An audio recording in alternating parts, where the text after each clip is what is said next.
అతిథిగా ఆహ్వానం పలుకుతున్నాము. Shreyas future city developers presents Vijayawada Utsav expo launch చేశారు. బాలబాబు గారు ఓవర్ టు యు.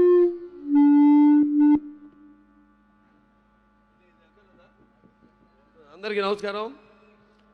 కూర్చోండి. ముందుగా ఈ యొక్క విజయవాడ ఉత్సవ్కు ఇంత ఘనంగా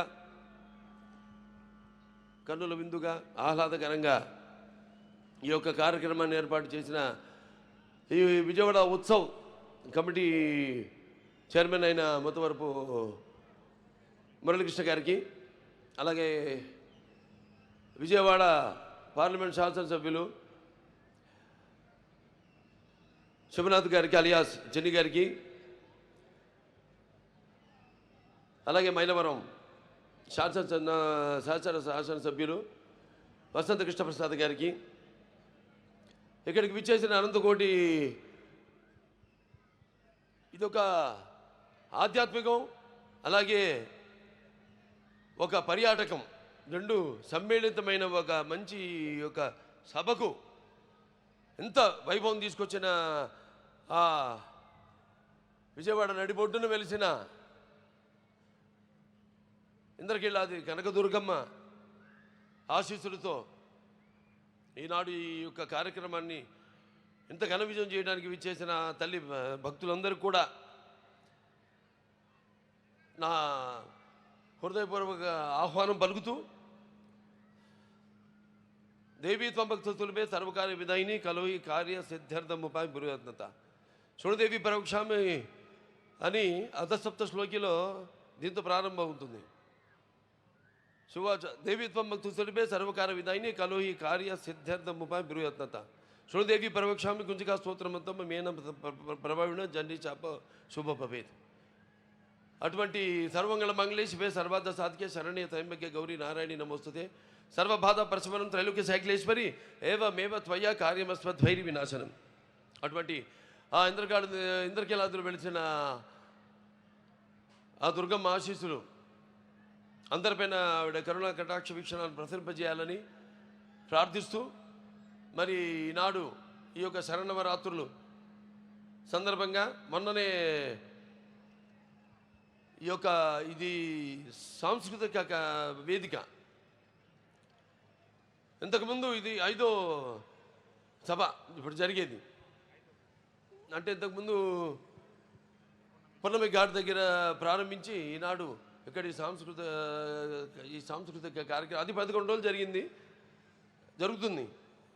ఇదేమో 46 రోజులు ఈ యొక్క కార్యక్రమాన్ని ఏర్పాటు చేయడం జరిగింది.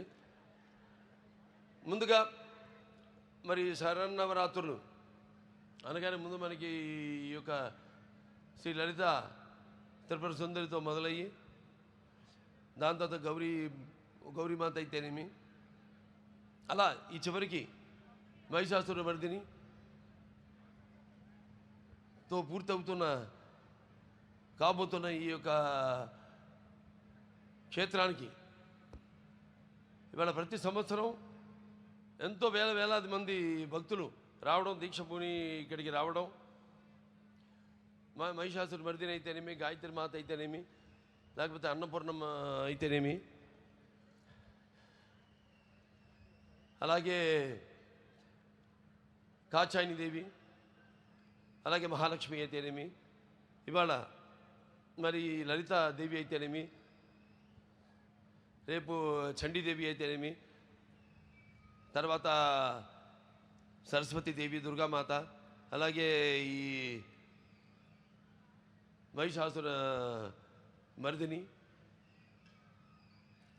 ఇలా ఈ 11 రోజులు 11 అవతారాల్లో ఆవిడని అలంకరించి జరుపుకుంటున్న ఈ యొక్క తరుణంలో, అలాగే ఈ యొక్క రాష్ట్రం విజయవాడ వైబ్రెంట్గా ఈనాడు ఇక్కడ ఈ యొక్క సాంస్కృతిక కార్యక్రమాన్ని ఇంత అద్భుతంగా ఏర్పాటు చేసినందుకు అంటే సంకల్ప బలియే ఉంటాం.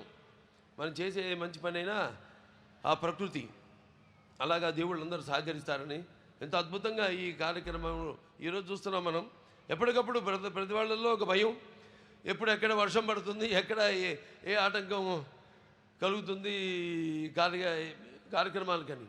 అటువంటిది ఆ దేవి కృప వల్ల అంత దిగ్విజయంగా విజయవంతంగా జరుగుతుంది ఈ కార్యక్రమం. అంతే సంకల్ప బలీయం అంటాను. అలాగే చతుషష్ఠి కళలకు గానం చేయని మన భారతదేశం ఆ కళల వెలుగును ప్రపంచం నలుమూలలా ప్రసరింపజేసి మన దేశ ఔన్నత్యాన్ని చాటి చెప్పడానికి దోహదపడిన ఎందరో మహానుభావులు పుట్టిన మన భారతదేశం నిజంగా కళాఖండ దేశం అని చెప్పుకొని గర్వపడాలి. నిజమే, మన దేశం గొప్పదే, కళ గొప్పదే, కళకి చావు లేదు. అటువంటి కళలను పునరుద్ధరించడానికి నేటి తరం వాళ్లకు తెలియజేయడానికి ఈనాడు వాళ్ళ కృష్ణా జిల్లాలో ఇక్కడ జరుపుకుంటున్నాం. కానీ మన కృష్ణా జిల్లా మన చుట్టుపక్కల చూస్తే మళ్ళీ కూచిపూడి ఉంది. అలాగే ఈ మన ఈ బొమ్మలు తోలు బొమ్మలాటలకి అయితేనేమి అన్నిటికీ ఎంతో ప్రసిద్ధమైన మన ఈ కృష్ణా జిల్లా. అందున ఇక్కడ విజయవాడలో ఈ కార్యక్రమం జరుపుకోవడం అంటే ఇక్కడ ముఖ్యంగా చెప్పారు సినిమాలు కూడా ఇది ఒక కేంద్ర బిందువు అని. విజయవాడ ఆ రోజులు గుర్తొస్తాయి. నేను అప్పుడు ముఖ్య కేంద్రంగా ఉంటూ ఇక్కడి నుంచి పంపిణీదారులు అయితేనేమి, లేకపోతే సినిమా యాజమాన్యం వారు అయితేనేమి ఎంతో ఈ సినిమా పరిశ్రమలో ఎంతో ముఖ్యమైన పాత్రను పోషించి ఈ యొక్క సినిమా ఒక పరిశ్రమకు అభివృద్ధి కోసం ఎంతో వాడు తోడ్పడ్డారు. అలాగే నేను ఇక్కడ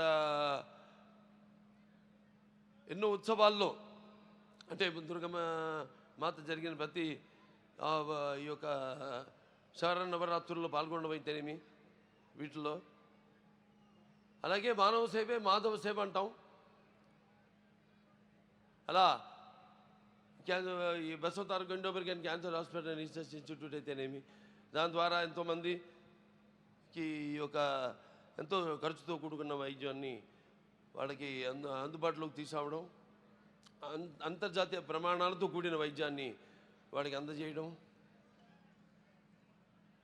అలాగే మొన్నే ఇక్కడ తుళ్ళూరులో కొత్త ఆసుపత్రికి ఇక్కడ కట్టబోతున్న ఆసుపత్రికి భూమి పూజ చేయడం జరిగింది. త్వరలోనే త్వరగతిలో అమ్మవారి ఆశీస్సులతో ఆసుపత్రిని కూడా పూర్తి చేసి ఆ యొక్క వైద్య సౌకర్యాన్ని మీ అందరూ కూడా అందజేస్తామని ఈ సందర్భంగా తెలియజేసుకుంటూ, మరి వాళ్ళ అందరి చూపు మన ఆంధ్రప్రదేశ్ రాష్ట్రంపైనే ఉంది. ఎందుకంటే దానికి బ్రాండు చంద్రబాబు నాయుడు గారు, మన ముఖ్యమంత్రి చంద్రబాబు నాయుడు గారు. ఆయన నాయకత్వంలో తప్పకుండా త్వరగతిని అమ్మవారి ఆశీస్సులతో ఈ యొక్క రాష్ట్రం త్వరగతిన అభివృద్ధి చెంది, ఎన్నో ఆటంకాలు ఉన్నాయి, ఎన్నో ఈ యొక్క ఆర్థిక సమస్యలు ఉన్నాయి మనకి, వాటిలన్నింటినీ అధిగమించి రాష్ట్ర అభివృద్ధి కోసం 24 గంటలు పనిచేస్తున్నాడు ఆయన. తప్పకుండా ఈ యొక్క ఆయనకున్న అనుభవంతో అయితేనేమి, లేకపోతే ఆయనకున్న పరిజ్ఞానంతో అయితేనేమి ఈ యొక్క రాష్ట్రం త్వరగతిన ముందడుగున మన భారతదేశపు పట్టంలోనే సువర్ణాక్షరాలతో లిఖింపబడిలా త్వరగతిన అభివృద్ధి చెందుతుంది అని సందర్భంగా తెలియజేసుకుంటూ, మరొకసారి ఈ యొక్క మంచి కార్యక్రమానికి నన్ను ఆహ్వానించినందుకు కమిటీ చైర్మన్ ముత్తవరపు మురళీకృష్ణ గారికి, అలాగే మా పార్లమెంట్ శాసన సభ్యులు శివనాథ్ గారికి, చిన్ని గారికి, అలాగే ఇక్కడ మైలవరపు శాసనసభ్యులు వసంతకృష్ణ ప్రసాద్ గారికి, అందరికీ, అలాగే ముఖ్యంగా ఈ సాంస్కృతిక కార్యక్రమంలో పాల్గొంటున్న నా తోటి కళాకారులందరికీ కూడా నా అభినందనలు తెలియజేసుకుంటూ, నా కృతజ్ఞతలు తెలియజేసుకుంటూ నేను సెలవు తీసుకుంటున్నాను. Thank you. జై బాలయ్య. బాలయ్యబాబు గారికి మరొకసారి ప్రత్యేకమైన కృతజ్ఞతలు తెలియజేసుకుంటున్నాము. ఇవాళ